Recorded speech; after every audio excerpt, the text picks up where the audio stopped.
Okay, all right. Welcome to episode 2 of my Q&A, my big Q&A thing. This is episode 2, so let's just get on with the questions, I suppose.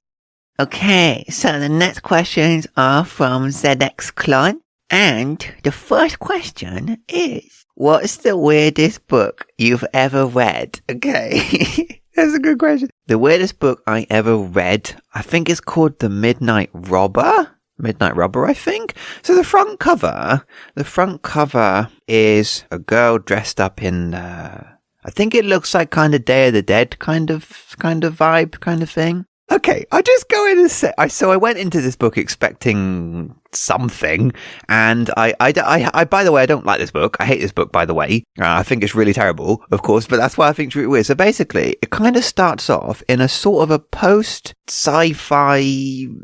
futuristic, but boring world kind of thing, sort of thing. I won't spoil it. I won't go into it, but basically, it starts off in this kind of futuristic kind of world, and then they end up going to a different world. I presume it's a different planet or something. You're a different world or a different planet, and that's just kind of weird and boring. And the whole book is weird and boring. And then it kind of gets a bit violent and a bit awful and a bit horrible and just not enjoyable. I then stopped it about 2/3 of the way in because it was just weird and uninteresting and just not nice, I guess. I stopped it 2/3 of the way in. I think that the point that I stopped it, I think that the main character was about to become the Midnight Robber. I think they were about to become what the blurb of the book is, I think. I don't know because I stopped it and I hate it and I don't like it. You go read it and tell me, okay? Because this is... So I think they're about to become something then, and that may have been interesting. I guess that was what I signed up for, but didn't get because I had 2/3 of just boring pootling around random stuff. So yeah, it's a very weird and uninteresting and a bit graphic and a bit awful. I think that it was graphic and awful to set itself up for an interesting introspection when it reached the Midnight Robber stage, right? But it was so uninteresting and boring and weird up to that point that I just chucked it in the bin. So that's that. Okay, so yeah, go read it and tell me because, oh my God. Okay, next. What's a common belief or opinion in society that you find silly? Okay, well, that is a very good question. It's such a good question that essentially is a video in and of itself, to be honest. It's a very, very big and complex topic.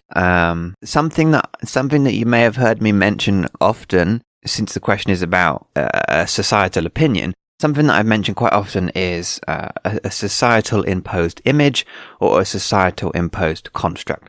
So a good example of this is a school. A school is a societal imposed construct, okay? And what's interesting about school, because I really enjoyed school. I really liked going to school, okay? And school's really useful to learn all these really cool and interesting things and meet all these really cool and interesting people, right? But what's interesting about school is that if there's a child who misbehaves, doesn't like school, climbs over the wall and escapes school, that kind of thing, that child is called a delinquent, and they're considered a bad child and a bad egg and that kind of thing.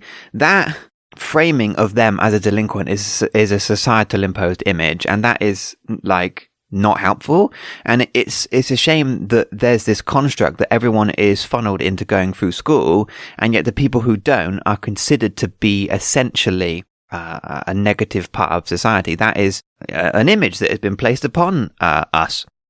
So I have a lot of things on this topic. Basically, I just mentioned a few other things. Basically, like school. Another one is like, suppose an old man goes and lives alone in the woods, right? Everyone thinks he's a creepy old man living in the woods, and everyone's like, don't go near that old man, creepy old man living in the woods. He's a hermit. He's a hermit living in the woods and stuff like that, right?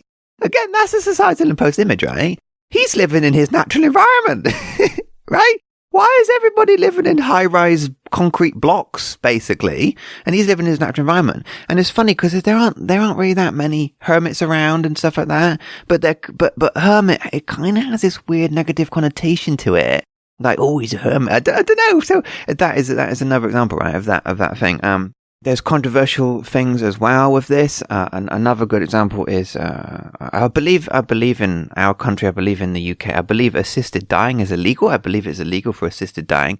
And again, the concept of just living on and on and on and on is a societal imposed image. Indefiniteness does not equal quality, right? And if somebody is suffering, then assisted dying is allowed, it should be allowed to be an option for that person, because that's that person making the decision. So yeah, I've got a lot of, I've got a lot of opinions on these things, right? One big thing that's going on right now is the gender debate. The gender debate is blowing up at the moment. So again, gender is a societal construct. It is placed upon you, based on observing you, basically when you're born, and it's placed upon you, when you didn't actually get to make that decision. I think that gender should be a convenience of your choosing, a bit like time. Now, it's funny because time is also a construct, an invented thing, but the best use of time is for convenience. It should only be used as a convenience, right? Using it as a convenience in the same way that you can use gender as a convenience. You can say to yourself, okay, when would you like to meet up? Should we meet up at 2:00? That sounds good to me. In the same way that you could say, okay, this is the gender that I would like to associate with, in the same way.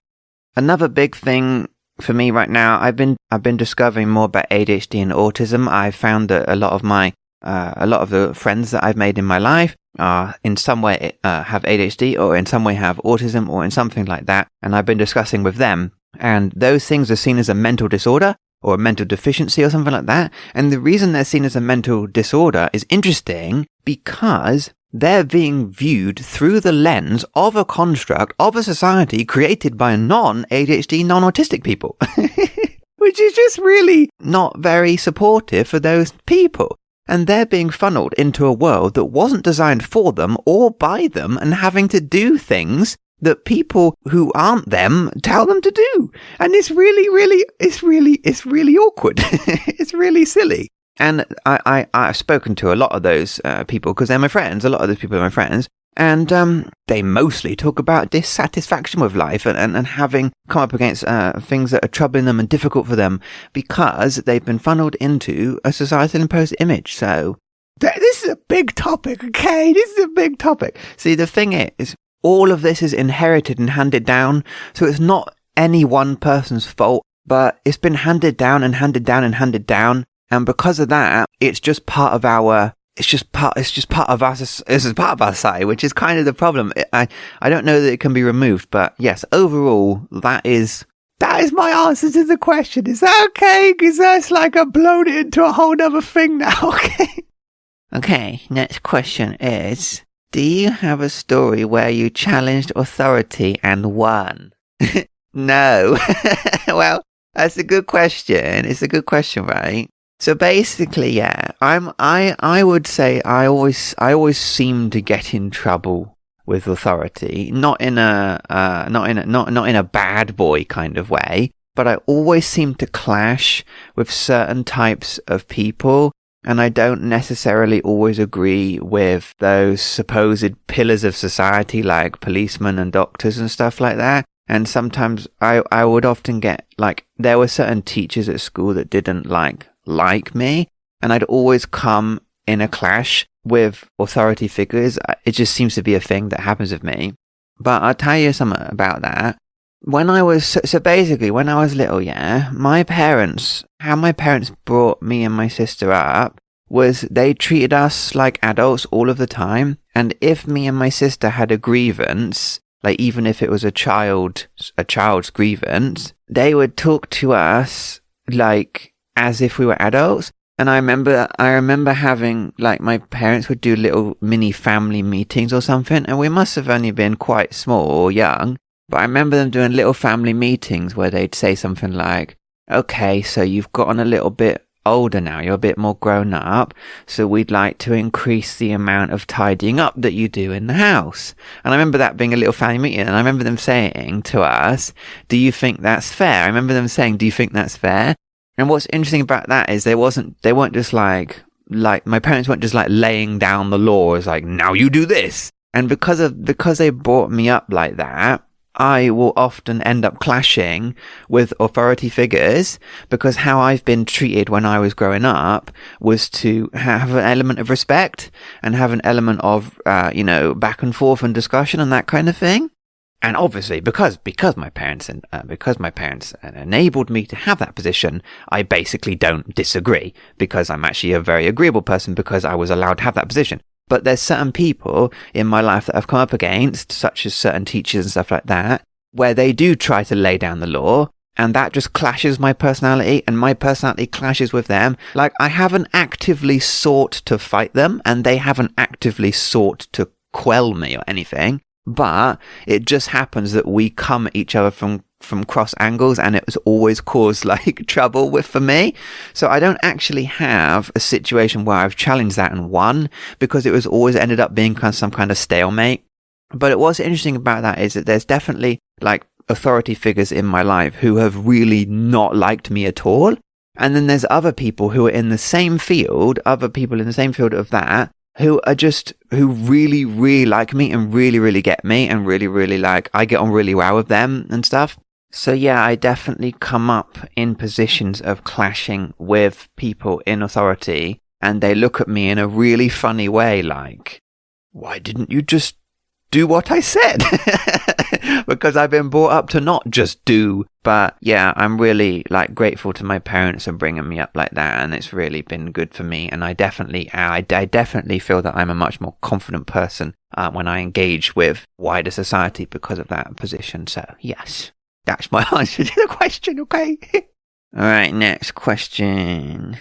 Which of your videos are you proudest of? Okay. I really like the videos that I'm in.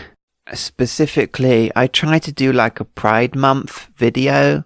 I like the videos where I'm presenting me, because most of my videos is I do gaming stuff on my channel, yeah. But I like to just be presented. I like to just be me. Part of that would be when I go outside, because I don't go outside because of being hikikomori. But I enjoy the process of making the videos of going outside. Because those videos, when I go outside, they're only 5 minutes long, but it's really, really exhausting. Not just going outside, but also recording the video and talking and all that stuff at the same time. It's actually a lot of effort, which you can't actually see that effort in the final product. But in a way, isn't that kind of the point? Because my role as a presenter is to present the elements of me having a good time and enjoying myself outside. And your role is to accept the suffering is there behind the scenes, but I'm not lying on the floor and saying, I can't do this.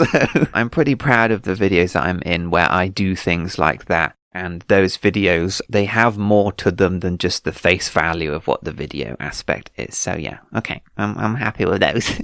All right, next. Which is your favorite Zelda game? Okay, obviously Wind Waker. I do like Twilight Princess. And I'll go ahead and mention, while not my favorites, I do have a nice little feeling for the handheld DS Zelda games, Phantom Hourglass and Spirit Tracks. Because they were the little handheld game, they're not necessarily my favorites, but I have distinct memories of being able to just pop open your DS, because you can just pop it open, put it in your pocket, pop it open, and just play a little bit of one of those games. I remember I'd go to my grandparents' house, for example, and we would have a big dinner at lunchtime, because that was a nice way of having a meal with my grandparents. And then when we'd come home, and it would be winter and it'd be dark outside, and we would then have our lunch, sandwiches and stuff. We'd have that, but in the evening. And it was always really exciting to have sandwiches in the evening near Christmas time in the winter time. And then just while you're waiting for everybody to get ready for that meal or whatever, I just pop open my DS for a little bit and play a little bit of that little Zelda games on the thing. So there's that has its own little happy little niche for me. And although they're not my favorite games, they exist in their own little space for that. So yeah. Next question. What's your favorite of the games you've played on this channel? Okay. I think pretty easily that's going to be Breath of the Wild. I think that's going to be pretty easily. I think that Breath of the Wild because Breath of the Wild is an open world game where you can basically do what you want, especially because I mod it so I can do what I want even more so, like having infinite health and stuff like that. Because of that, it just becomes a massive sandbox for me to basically just be me.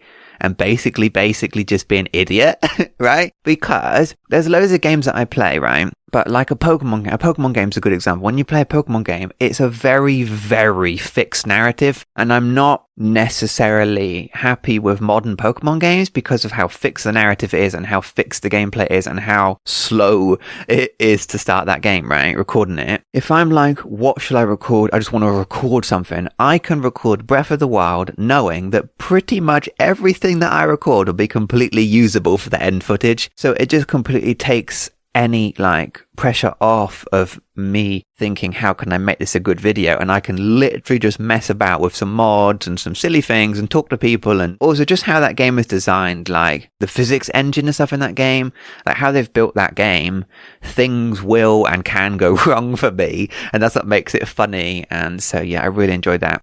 And then an extension of that would be the Breath of the Wild randomizer, where like every minute something strange will happen or something. So I really enjoy like engaging with that. I would say that's the most effort input to output videos on my channel, and I really enjoy those. So yeah, Breath of the Wild is an excellent game, and also is where I got most of my subscribers out of as well. Thanks for subscribing for like the random 30-second Breath of the Wild videos I make.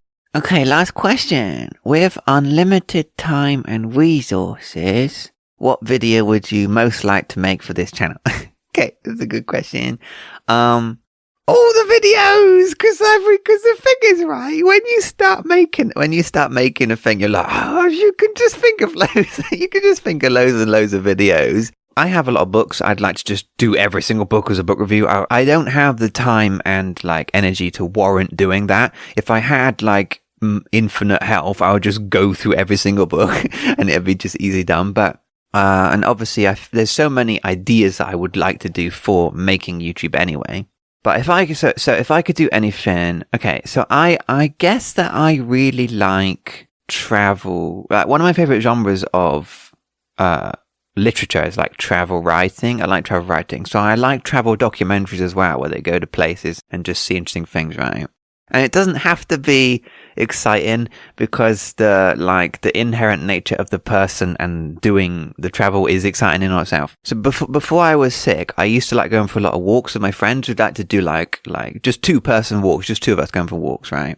I would like, if I could do anything, I think a travel walking thing, and I'm not talking about like professional walking where they wear those big brown boots and have a hiking stick. I'm not talking about that.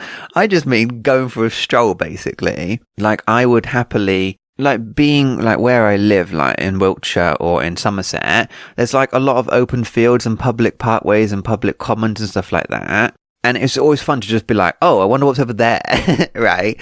I would like to do a 2-person walking travel thing, and then a 3rd person with the camera that videos us as we bumble around and go, oh, look at this, and maybe find some blackberries or something like that. I think that'd be a really, really cool thing, because I like being.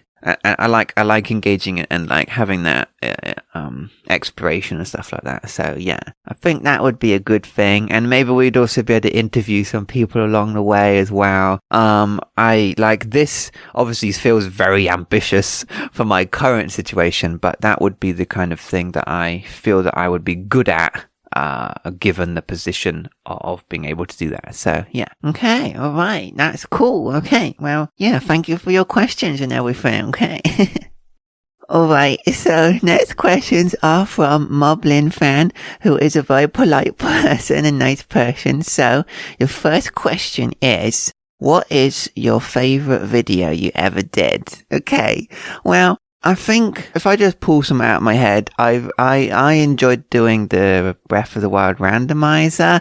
I thought that the randomizer was funny because it was all of the things you expect from Breath of the Wild with all of the things you don't expect to happen. So I quite enjoyed that. I think that, yeah, I had a fun time doing that. I also really like the videos where I just talk as me, like one of these videos. It's funny because, so basically, right, I'm actually really, really clever and intelligent, right? Well, the reason I want to say that is because when I'm being me, I enjoy the videos that I make being me because I'm like tapping into I'm getting to be intelligent and getting to be, because that's the kind of person I am, right? But in my videos, like gaming videos, when I'm playing Mario or something like that, I'm a complete idiot. Complete moron. Basically, I don't know what I'm doing and stuff. And so for me, when we talk about favorite, I have a favorite for the dynamic of either having a video where I'm completely stupid or having a video where I'm, I guess, being eloquent, and I enjoy talking, I suppose. So yeah, that's my answer to that question. All right, next question. Will you ever stream? Okay, so yeah, I very rarely stream, right? So basically, I used to stream Breath of the Wild, like mods and stuff like that. I used to do that very, very rarely. But I don't really do that anymore because my computer's not really set up for it. So it's not really something that I do. If I stream my piano. So I play the piano for about like 30 minutes or something like that. I really enjoyed doing that. I really wish I could do it more. Like, I'd like to do it like a weekly thing or something like that. Because I do like playing the piano and I do live stream that. But it's so rare. Ultimately, I would like to stream. I think I'd be a good streamer. I think I'm chatty. I think I'm engaging and I'd actually have fun doing it. And I really like listening to people's opinions and stuff like that. Because something that I've learned through YouTube is to because I do put myself aside a lot, like in a way that I'm happy to put myself aside a lot, because like when I was younger, I was like, oh, I need to avoid all spoilers for games when I play a game and stuff like that when I was younger. But now that I like do YouTube and stuff, I don't mind watching other people's videos and seeing the spoiled stuff of their video because I'm engaging with them, engaging with it. And so I'd like to engage with people in that way. The problem is because I'm ill, I'm too weak to stream. I can't like risk it. I don't want to start a stream and then like faint 5 minutes into it or something like that. That's not going to be a very enjoyable stream, is it? So yeah, I would like to stream more, but I'm still proud of the fact that I can stream just a little bit of like piano or something like that as well. So yes.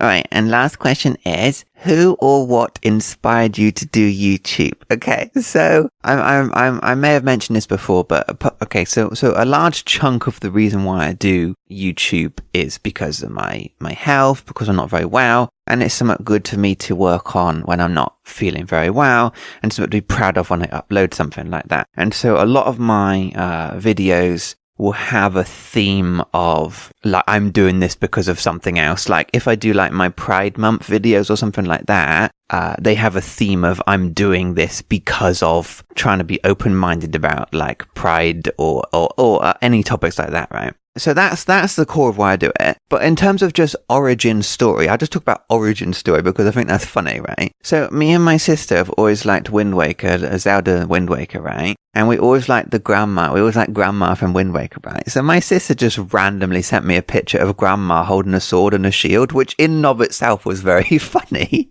Because she looks so aggressive but happy at the same time, right? So my sister sent me this, and I just, because everything kind of coincides at once. This is how you know you're doing the right thing, yeah? Because everything just kind of coincides at once, yeah? So, my sister sent me this picture, and I happened at this time to be doing two other things just on the computer. I happened to be setting up a screen recorder because I wanted to record screens. I wasn't doing YouTube or anything. I just happened to be setting up a screen recorder. And I also happened to be looking into mods because I like modding games and doing mods and hacks and things like that. So she sent me this picture of grandma and we giggled about it. And then I realized that it was a mod for Wind Waker. I realized it was a mod. And so then what happened was I decided not only will I install the mod, but also, I will do a little video of it. And I remember going into it laughing at myself, thinking, I know, I'll pretend I'm a YouTuber and then send her a video of this mod because I thought that'd be funny, right? But funnily enough, it kind of came to the point that I actually enjoyed doing that. And I was like, do you know what? I should just do more of this because it's actually really good. Because when I was younger, I was really, really good at computers. I'm actually really good at computers and stuff like that. But I don't really get to engage much with computers when I'm poorly. So all this kind of like happened at once. It all kind of came from that. And so yeah, now I just do that just for more stupid things, basically. So yeah, okay, that's it. All right, thank you for your questions. That's good. Okay. Okay, next questions is from my best friend. Yay! My best friend asked some questions. Okay. And you probably, sometimes you see my best friend is on my channel with me when we do co-op videos together. We do 2-player videos as well. So you gotta go and watch those cause yeah. Okay. So first question is, who are your favorite YouTubers? Okay. My YouTube watching experience is kind of non-standard because there's definitely YouTubers that are standard YouTubers, and I do like check in on those YouTubers because I also do YouTube. But my YouTubers you've never heard of, my favorite YouTubers. So there's two I want to mention. First of all, I want to mention Tom Vassell of the Dice Tower. The Dice Tower is a board game review channel, and he's just a really, really nice person. He started the Dice Tower just completely on his own, basically in his basement with his board games, basically.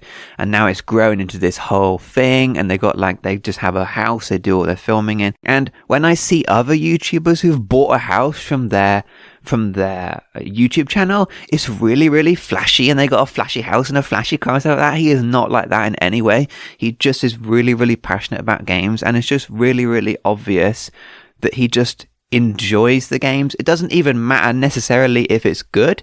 He's also very good to be harsh when it is a badly designed game and it's negative and stuff like that. But overall, he just really appreciates games, and I just really appreciate hearing his opinions. And I tend to agree with his opinions a lot and his enthusiasm for them a lot. So I really enjoy listening to his like top 10 board games of such and such a category or something like that. That's a really like relaxing wind down thing for me. So I do enjoy the Dice Tower channel a lot. The other YouTuber is Hankering Fernell. His channel is Runehammer. He is an RPG design channel, and he's an artist as well, and he's written and illustrated his own RPG books. But what I like about him is he really exemplifies the good and positive side of the RPG hobby. It's all about creativity and design and thoughtful consideration, and he's actually quite philosophical in his discussions and stuff like that. And I just really like listening to him and hearing what he has to say. It's not just about RPGs in general. It's just that he has a really a positive personality. And looking at his channel, when you go to his channel, it won't look like what he is like. And when you start to listen to what he's like, it's just, yeah. So I find him very inspiring. And he talks about, because he's a creator as well, and because I'm a creative as well, there's certain things that he says, and I just enjoy agreeing with him. He was talking about how when you produce a book, the book needs to be an artifact in and of itself. You need to be able to hold that book and look at that book and say, this is an artifact. And then you dive into what the words are and what it contains. And if that isn't created as part of the creativity process, then it's not going to be as powerful as it could be just relying on its words alone. So yeah, I appreciate all the things that he says. So yeah, he's one of my favorite YouTubers. Okay. Next question. Given everything you've learned, would you do anything differently if you were starting a YouTube channel today? Well, it's a difficult question to answer because I've learned all those things by doing the YouTube channel, and so it's a bit, I don't know how to answer that. Basically, no, I wouldn't do anything different. So basically, all of the things I've learned about YouTube, honestly, are just little tweaks. They're just little tiny things like where to put keywords or like how to set up my screen recorder or something. Honestly, I don't think I've learned anything that's like blown me out of the water that I need to know, because when I started my channel with my core values in advance. I set it up knowing what my core values were going to be, and I've retained those core values throughout. And so if I was to start a new channel, what I would rely on is those core values. So I don't think that I would actually do anything different. I would just have more knowledge, which I've gained from doing it anyway. So, okay. And last question. If nothing was holding you back, what things would you want to do / create first? Not necessarily limited to YouTube. Okay. So before I was sick, I used to make a video in a day, right? So what I'd do is I'd get up in the morning, like, I'm enthused to make a video. I'd get up in the morning and I'd go and film.